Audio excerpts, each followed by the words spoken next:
Hello, friends. Voronezh was left without power after yesterday's shelling of Ukrainian thermal power plants. Right before my eyes, I just went out onto the balcony.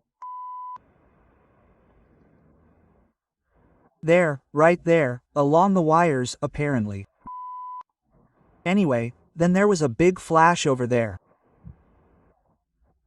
And then, over there, the balcony shook. I think there were 4 blows. No, I heard 3, but they're saying 4. 20,000 people in Belgorod were left without power after being hit by that beam, as they say in the saying, tell your neighbor, and you won't have to sit at home without power yourself. Patriarch Kirill fired Metropolitan Nestor Sorotenko from his post as head of the Russian Orthodox Church in Western Europe for participating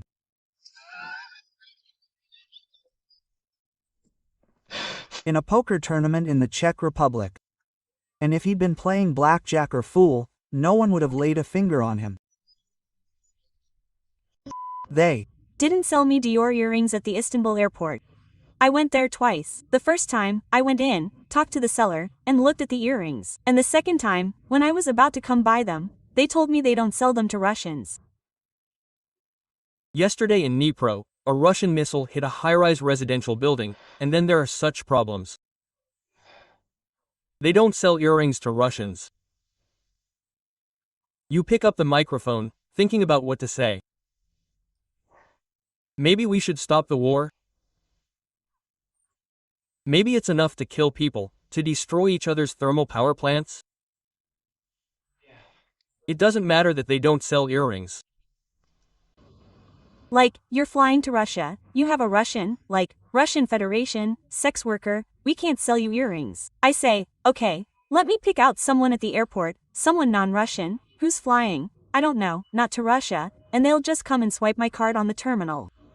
They say, no, the name on the card must match the name on the boarding pass and in the passport. 3 years of war, hundreds of thousands killed, hundreds of billions of dollars worth of destruction on both sides.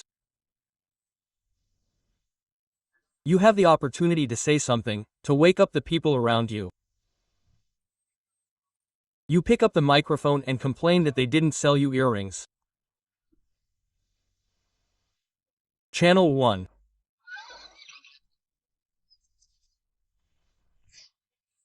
Called Kherson a Ukrainian city. The #1 news story in Ukraine today is the secret visit of Hollywood actress Angelina Jolie to Ukraine, specifically to Kherson.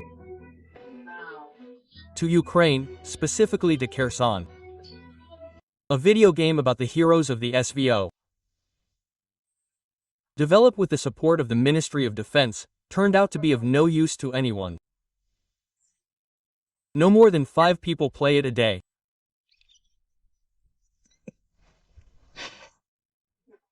At the peak of its popularity on the day of release, Squad 22 Call of Duty had 50 players playing at once.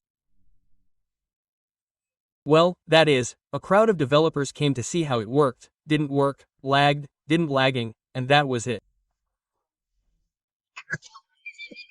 Since then, no one has logged in. Hello, dear soldier, I study at the first school in the city of Kulibyaki. I'm thinking of transferring to the SVO after 11th grade, since I, will never pass the exam in this life. I only like to sleep and eat, so I have no future, and I will die in the trenches. A child. A child understood that with a president like this, the future is only like this. Kindergarten. The child recites Butyrka by heart. What autumn is like in the camps. Ban. What autumn is like in the camps. Throwing leaves on the ban. And I scream, scream, scream at the snoops. Let them lie there for another week, you can't drive away autumn with a broom. Kindergarten of late Putinism.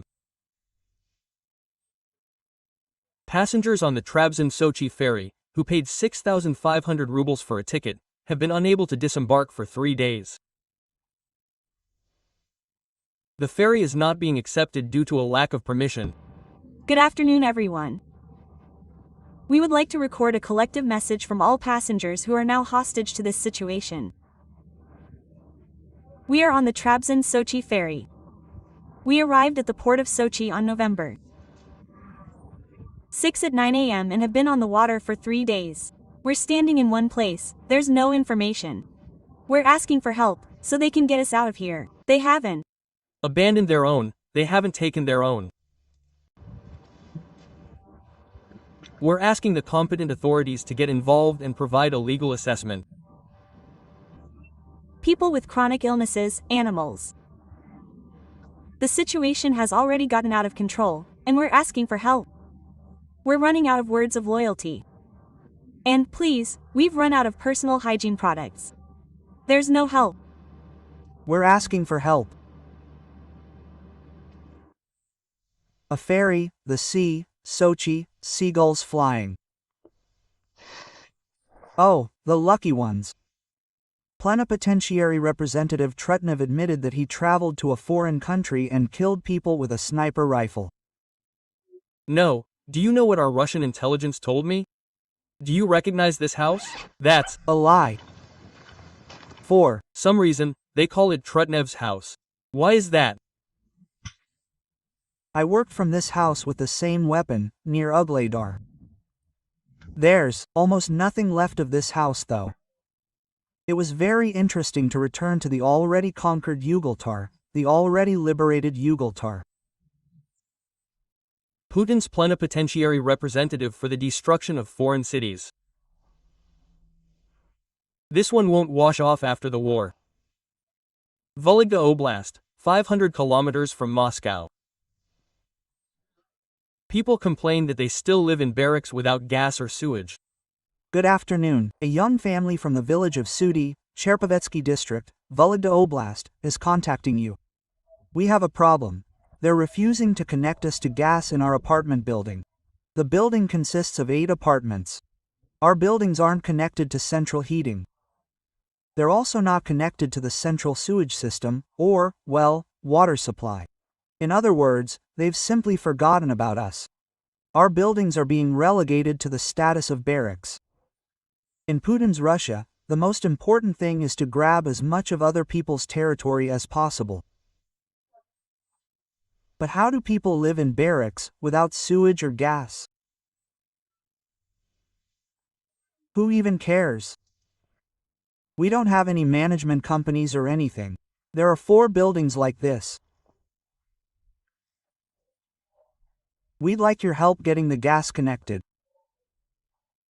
The pipe is located, of course, I didn't measure it exactly, but it's 10 to 15 meters from the house. They installed gas this year, but we can't get it connected because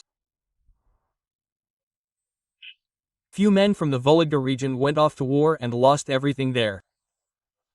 Let's be honest, we'd like to live in comfortable, warm conditions, because they're promising a harsh, cold winter, and we don't have central heating. We're forced to use old Soviet boilers the old-fashioned way. We're forced to use stoves. We'd love for you to help us with this situation. Yes, of course, they'll clean it up.